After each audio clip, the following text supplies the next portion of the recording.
বলো তো দেখি, পতাকায় মোদের কয়টি রং আছে?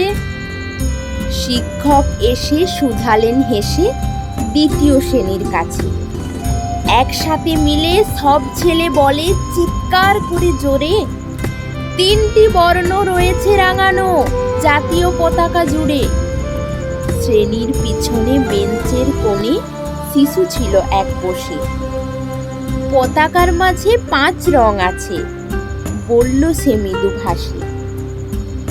কথা তার শুনে বাকি শিশুগণে হেসে খাই লুটোপুটি। শিক্ষক রেগে বলেন হেঁকে, বোঝাও কি করে 5টি।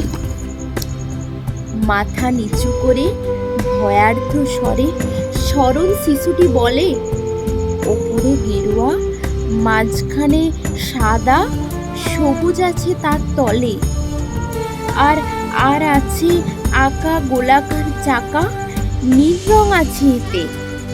শিক্ষক বলে, এটিকে ধরলে তবুও হচ্ছে 4টি। অবুঝ শিশুটি বলল তখন, রং আছে আরেক।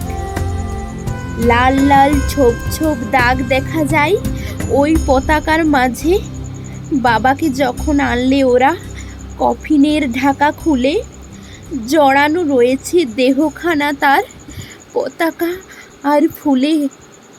রক্তের দাগে ছিল লাল ছোপ ওই পতাকার মাঝে। এই নিয়ে মোট হলো 5টি। এবার তো ঠিক আছে? সরল শিশুটির জবাবখানি কাঁপিয়ে দিল বুক। অশ্রু এলো নয়ন ভরে, শুকনো হলো মুখ।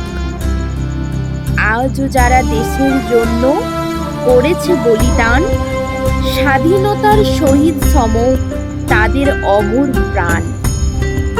হয়েছি স্বাধীন, পেরিয়ে গেছে 70টা বছর।